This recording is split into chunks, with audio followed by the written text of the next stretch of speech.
मोदी जी आए चाहे कांग्रेस सरकार रहा, ये जितने पार्टियां हैं हमारे देश में, ये सभी एक ही चट्टे बट्टे की माँ हैं, माँ बाप के औलाद हैं। और ये देशवासियों को बिल्कुल कतई जो है सिस्टम में देखना नहीं चाहते। मैं ये नहीं कहता कि गरीब को आप हवाई जहाज दे दीजिए, लेकिन मैं ये कहना चाहता हूँ चाहे केंद्र में सरकार हो या राज्य में सरकार हो, किसी का सरकार हो, कम से कम ये देखना चाहिए कि हमारे देश में जो देशवासी हैं उनको सुचारू रूप से रोटी कपड़ा मकान मिल सके और उनको जो है कम से कम उनको बच्चे का शिक्षा दिलाने का उनकी पास क्षमता पैदा हो। बेरोजगारी चरण सीमा सरकार तो चांद पे ले जाने की बात कर रही है, वो कह रहे रोटी कपड़ा से। वो तो सब ढकोसला है। चांद पर या धरती पर लाने के लिए तैयार नहीं है, तो चांद पर ले जाने के लिए हवाई जहाज देने के लिए तैयार है, हमें यहाँ रोटी नहीं मिल रहा है। इनसे ये पूछिए, पिछली सरकारों में ये शायद पिज्जा बर्गर मैकडोनल्ड में जाके खाते थे, आज शायद भाई साहब को खाना भी नहीं मिल रहा हो सकता है भूखे मर रहे हो। मोदी लहर उठी कि तुम बनी मंत्री, हम गधे थे, गधे के गधे रह गए। स्मृति ईरानी अपना पिछला इतिहास देख लें, उसके पहले क्या थी, जिस घर में उन्होंने खाया उसी बर्तन में छेद किया है, उसी के पति को अपना पति बनाई है। तो आप एक युवा की बताओ क्या कहना चाहते हो? मोदी सरकार किस लिए मोदी सरकार? कांग्रेस सरकार में हाइट कम था, भाजपा सरकार में हाइट बढ़ा हुआ है, ये बोलना चाहता है भाई साहब। नमस्कार दर्शकों, इस वक्त हम मौजूद हैं नोएडा में। लोकतंत्र का सबसे बड़ा त्योहार यानी अगले साल होने वाला है लोकसभा चुनाव, और इस बार जनता किसको लाने के मूड में है? क्या फिर से ये मोदी सरकार आएंगे या बदलाव होगा, ये तय करेंगे जनता, और जनता से ही जानकारी प्राप्त करते हैं। नमस्कार, आपका स्वागत है। आपके अनुसार इस बार प्रधानमंत्री का दावेदार कौन है?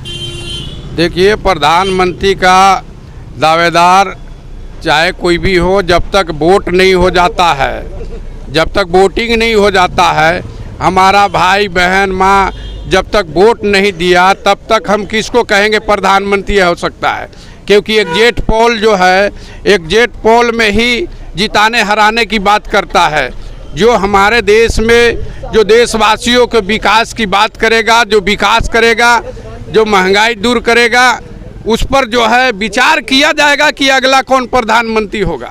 देखिए, आपने ठीक कहा, विकास और विकास पे विचार होना चाहिए, लेकिन जनता जो है, मीडिया और सोशल मीडिया का जमाना है। अगर ये बातें मीडिया के जरिए लोगों तक पहुंचेगी तो एक दूसरे को पता चलेगा कि वास्तव में कौन क्या काम कर रहा है। आपके अनुसार कौन आएगा? आने की बात देखिए, अब लड़ाई जो है इंडिया और एनडीए में है। एक 38 दलों का गठबंधन है, एक 26 दलों का है ना, तो 38 जो है एनडीए में है और 26 जो है इंडिया में। एक अब लड़ाई जो है ना मोदी की या राहुल की नहीं रह गई, अब गठबंधन की लड़ाई है। अब गठबंधन की लड़ाई है। अब वो जमाना तो चला गया कि राजा अपने बेटे को राजभार सौंप करके राजकुमार को राजा बना देगा। अब तो ईवीएम और बैलेट बॉक्स से राजा पैदा होता है। ये संविधान की देन है कि एक चाय बेचने वाला भी प्रधानमंत्री बन सकता है। आपने ईवीएम की बात कही, तो क्या वोटिंग का ईवीएम का चक्कर है क्या? कुछ नहीं, ये चुनाव कराने की एक प्रक्रिया है, तीव्र गति से ईवीएम से चुनाव संपन्न होता है। इस टेक्नोलॉजी से, मशीन प्रक्रिया से चुनाव जल्दी में संपन्न होता है, तो उस पर हमारा वो नहीं है। लेकिन ये है, आने वाले समय में लोग देख रहे हैं कि खाद्य पदार्थों का रेट, पेट्रोलियम पदार्थ का, ऑटोमोबाइल का, एजुकेशन का, शिक्षा पर, महंगाई पर, बेरोजगारी पे, यही प्रधानमंत्री जी 2 करोड़ नौकरियां देने की भी बोले थे, महंगाई कम करने की भी बोले थे, जात धर्म संस्थान का विस्तार की भी बात बोले थे, हिंदू मुसलमान की भी बात बोले थे, राष्ट्र का हर धर्म पे हम मोदी जी को। देखिए, राजनीतिक में ये सारे मुद्दे उठते और चढ़ते रहते। एक सवाल है आपसे, एनडीए या इंडिया? एनडीए या इंडिया? देखिए, हमने आपसे बताया कि जो बहुमत दल का नेता होगा वही प्रधानमंत्री बनेगा। बहुमत दल का नेता होना, सांसद होना और सांसदों की संख्या ज़्यादा होना, वही प्रधानमंत्री बनता है। जो संविधान फिर तो इंडिया में बहुमत ही बहुमत है, तो इंडिया तो एक मजबूत पार्टी है ही है ना, मजबूत। आप कहना चाह रहे हैं कि इस बार मोदी जी की जगह विपक्ष आएगा? आप बताइए, एनडीए या इंडिया? नहीं, एनडीए जो है इस बार सांसद जीत करके आएंगे, वो प्रधानमंत्री बनेंगे। हम भविष्यवाणी कैसे कर सकते हैं? हम अभी नहीं कर सकते। देखिए, आपके अनुसार एक मत दे सकते हैं कि कौन काम अच्छा कर रहा है, ये तो बता सकते हैं। हम बिल्कुल कह रहे हैं कि अच्छा जो काम करेगा। नहीं, अभी तक अच्छा, देखिए अच्छा काम कौन कर रहा है? मोदी जी 2 बार आ चुके हैं, इसका मतलब अच्छा काम कर रहे हैं। देखिए, मोदी जी आए चाहे कांग्रेस सरकार रहा, ये जितने पार्टियां हैं हमारे देश में, ये सभी एक ही चट्टे बट्टे की माँ हैं, माँ बाप के औलाद हैं। और ये देशवासियों को बिल्कुल कतई जो है सिस्टम में देखना नहीं चाहते। मैं ये नहीं कहता कि गरीब को आप हवाई जहाज दे दीजिए, लेकिन मैं ये कहना चाहता हूँ चाहे केंद्र में सरकार हो या राज्य में सरकार हो, किसी का सरकार हो, कम से कम ये देखना चाहिए कि हमारे देश में जो देशवासी हैं उनको सुचारू रूप से रोटी कपड़ा मकान मिल सके और उनको जो है कम से कम उनको बच्चे का शिक्षा दिलाने का उनके पास क्षमता पैदा हो। बेरोजगारी चरम सीमा पर- सरकार तो चांद पे ले जाने की बात कर रही है, आप कह रहे रोटी कपड़ा से। वो तो सब ढकोसला है। चांद पर या धरती पर लाने के लिए तैयार नहीं है, तो चांद पर ले जाने के लिए हवाई जहाज देने के लिए तैयार हैं। हमें यहाँ रोटी नहीं मिल रहा है, हवाई आपका जहाज। क्या कहना है? एक तरफ सरकार चांद पे ले जाने की बात करी है, तो वही उन्होंने अभी कहा कि यहाँ रोटी कपड़ा मकान की बात है। इनसे ये पूछिए, पिछली सरकारों में ये शायद पिज़्ज़ा बर्गर मैकडोनल्ड में जाके खाते थे, आज शायद भाई साहब को खाना भी नहीं मिल रहा हो सकता है भूखे मर रहे हो। जैसा भाई साहब की प्रतिक्रिया है उस हिसाब से। दूसरी बात मैं ये कहना चाहूँगा कि आप पिछली सरकारों का एक भी काम मुझे अच्छा बता दीजिए। और जब आपने इनसे पूछा कि जब आप इस देश के नागरिक हो तो अपनी प्रतिक्रिया जाहिर करो ना कि किसको लाना चाहिए, आप वोट किसको देते हो, आप ये बताइए, आप अपनी प्रतिक्रिया बताइए। जैसे हम बता रहे हैं मोदी जी के अलावा कोई विकल्प ही नहीं है इस देश में। मोदी जी के अलावा कोई देश में विकल्प ही नहीं है, क्योंकि मोदी जी ने इतने अच्छे अच्छे काम किए, इतनी योजनाएं लाए, गरीबों के लिए काम किया।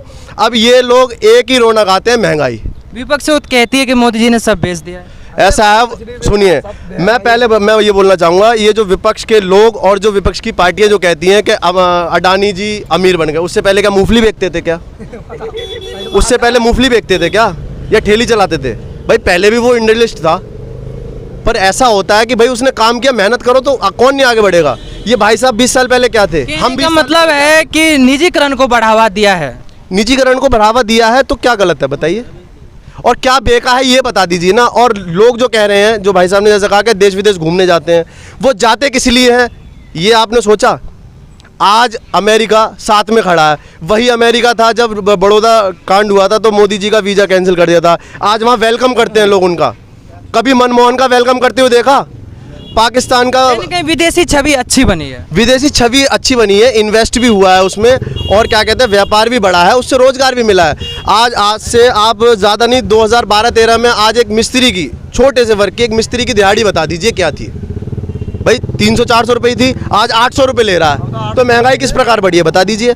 और जब देश का डेवलपमेंट होता है तो थोड़ा सा महंगाई तो आएगी, जाहिर सी बात है। आप बताइए। महंगाई का देखिए रीजन, पहले एक घर में 3 फैमिली थे, अब एक घर में 10 फैमिली हैं, तो महंगाई तो ऑटोमेटिक बढ़ना है। कमाने वाला 4 है, खाने वाला 1 थे पहले। एक परिवार में 4-5 लोग होते हैं, मान लीजिए एक सैलरी एक आदमी की कितनी होती है गार्जियन की? 10 से 12,000 15,000 पर आदमी कितना डिवाइड करके कितना पालन पोषण कर पाएंगे उसमें? आप देख लीजिए, आप इसी से अंदाजा लगा लीजिए कि उन्होंने, भाई साहब ने बोला कि एक ही चट्टे बट्टे के हैं, बाकी उनको ये पता नहीं है कि सेना को कितने हथियार मिला। कभी ऐसा देखे थे कि पाकिस्तान का बॉर्डर में घुस के मारना, ये कभी देखे थे? और चाइना का मुंह पे सब मारना, अपना सेना का हथियार देना। पूरा इंडिया को तीसरे नंबर पे लाने वाले कौन है? मोदी सरकार। आप बताइए, अगला प्रधानमंत्री किसको बनाना चाहते हैं? मोदी सरकार जी बनेगा। क्यों? कहे हम लोग उसी में सपोर्ट करते हैं। नहीं, दूसरे सपोर्ट करते तो आप भी सपोर्ट करेंगे, आपका वोट कीमती है। क्यों करेंगे आप? नहीं, सब चीज वो कर रहा, सब उसी का सुन रहा, सब उसी का गा रहा था, हम किस में गाएंगे? जहाँ सब देखिए, दुनिया जो कर रही वो मत करिए। ये बताइए आप कि आपने मोदी जी को आप वोट करोगे, आपका वोट बहुत कीमती है, किस बिना पे करेंगे? आपने कुछ अच्छा काम बताइए मोदी जी का। अच्छा काम किया, अच्छा तो देखिए रे, सगरे जगह जगह पर नाला बना दिया, जगह जगह पर शौचालय बना दिया, जगह जगह पर काम कर रहा है, और क्या हम देखेंगे? यानी कुल मिला के मोदी जी आएंगे। हाँ, सब वही है। अभी वोट डालते हो? नहीं जी। कितने साल के हो? 17 साल के। 17 का? अगले साल वोट डालोगे? हाँ जी। हो जाओगे 18 के? किसको दोगे? मोदी जी को। और किसको? पक्का? हाँ जी। क्यों दोगे मोदी जी को? मोदी जी हैं, मोदी जी ने काम अच्छा करा है इसलिए देंगे मोदी जी को। क्या काम अच्छा करा, कुछ हमें बताओ। मोदी जी राशन बंटवाने का। राशन तो पहले भी गरीबों मिलता का था। पहले कहाँ मिलता था? पहले कार्ड ले लिया जाता था। पहले कोई राशन वासन नहीं मिलता था, मैं बता रहा हूँ, पहले कोई राशन नहीं मिलता था। ये डॉक्टर फूलचंद यादव जी हमारे खड़े हैं, ये बड़े वरिष्ठ है, ये बता देंगे। पहले मिट्टी का तेल जलता था, उसको पियो और उसको जियो। फूलचंद जी, आपकी बात आ गई, आप बताइए। अब देखो 1200 का हुआ सिलेंडर, सुनना गौर करके, 1200 का हुआ सिलेंडर। अब रोती है रातें, मन की बातों से अच्छी है मनमोहन की बातें। राज हमको कमल का ये चलता रहा, देश नफरत के शोले में जलता रहा। उन्नति की हमको ये देते रहे दुहाई, उन्नति की हमको देते रहे दुहाई, देश की बर्बादी हर पल ये होती रही। आप देखिए खाद्यान्न पदार्थों का, किसी गरीब से पूछिए, दिन तो गुजर जाता है, रात पहले 100 रुपये में चूल्हा जल जाता था, आज 500 रुपये में चूल्हा जलता है एक परिवार के लिए। तब जा करके एक गरीब आदमी कैसे अपना भरण। तैयारी भी तो बढ़ी है, सैलरी भी बढ़ी है ना। कितने लोग निजीकरण होने के बाद कितनी कंपनियां, कितनी संस्थाएं जो है बंद हो गई हैं, कितने लोग जो है बाहर निकाल दिए गए। जो 50-50 हज़ार की नौकरी करते थे, आज 10,000 12,000 की शायद नौकरी। बहुत सी वो कंपनियां बंद हुई है जीएसटी आने से, जो टैक्स चोरी करती थी, उस पर क्या कहेंगे? ये जीएसटी लगा देना कहाँ तक न्याय संगत है? बच्चों के दूध और बिस्कुट, खाने पीने वाली चीज़ों पे, बच्चों के पेट पर कोई सरकार आज तक जीएसटी नहीं लगाई है। मोदी सरकार का रिकॉर्ड है कि इन्होंने जीएसटी लगाई है। आपके अनुसार ये नहीं होना चाहिए था? बिल्कुल नहीं होना चाहिए। किसी भी जनमानस से आप पूछिए, सबकी प्रतिक्रिया यही मिलेगी कि बच्चों के दूध, चाय में कल तक दूध बच्चों का कितने मिलता था, आज एक पैकेट दूध लेने जाएं बच्चों को सुबह के नाश्ते के लिए। हर चीज पे टैक्स नहीं लगाना चाहिए, जो आवश्यक है उस पे लगाना चाहिए। अच्छा ये बताइए, इलेक्शन की बात कर रहे थे अभी, लोकसभा इसमें संसद में एक मुद्दा उठा है बहुत जल्दी, राहुल गांधी जी का और स्मृति ईरानी जी का चुम्मा, क्या कहना उस पर? स्मृति ईरानी भूल गई, एक मोदी लहर उठी कि तुम बनी मंत्री, एक मोदी लहर उठी कि तुम बनी मंत्री, हम गधे थे, गधे के गधे रह गए। स्मृति ईरानी अपना पिछड़ा इतिहास देख लें, उसके पहले क्या थी, जिस घर में उन्होंने खाया उसी बर्तन में छेद किया है, उसी के पति को अपना पति बनाई है। इनका कैरेक्टर है, पत्नी एक की होती है, दूसरे के पास जाती है तो बेश्या मानी जाती है। आप ये डालना काटना मत, ये तथ्य भी है, ये सत्य भी है। पत्नी एक की होती है, दूसरे के पास जाती है तो बेश्या होती है। सुनिए, मेरा आक्षेप उनके ऊपर लगाना नहीं, पूरे समाज के लिए, हिंदू संस्कृति और सभ्यता में एक गरीबी में औरत अपना जीवन काट लेगी, लेकिन किसी की वैभव, भौतिक सुविधा, गाड़ी, घर, मकान देख करके उसके पास नहीं जाएगी, भीख मांग के खा लेगी, मजदूरी करके खा लेगी, लेकिन किसी की पति नहीं छीनती है। ठीक है, अपना इतिहास को देख लें, जब वो सिलेंडर लेकर चलती थी 400 का बड़ा भारी है, आज उन्हीं का है सिलेंडर 1200 में बिक रहा है, उन्हीं का सिलेंडर। एक बार महिला होने के कारण कहूँगा, नूह मेवात जला, उस पर कोई प्रतिक्रिया नहीं आई, आप सरकार में हैं। महिला पहलवानों का शोषण हुआ, ठीक है, उस पर भी आपकी कोई प्रतिक्रिया नहीं आई। महंगाई पर नहीं बोली। जब पत्रकार अमेठी में पूछता है कि आप जो है कुछ बोलिए, हमारी जनता का अपमान कर रहे हैं। स्मृति ईरानी इस बार वो अमेठी जाएंगे तो जनता का क्या प्रतिक्रिया होगा? इस बार जो हम वहीं के रहने वाले हैं, इस बार अमेठी में जाएंगे तो बच्चे भी बूढ़े भी फ्लाइंग किस करेंगे। स्मृति ईरानी को पता नहीं कि फ्लाइंग किस एयरपोर्ट पे जाए तो भी लोग करते हैं, अपने दादा दादी को भी करते हैं, मिलने वाले को भी लोग करते हैं।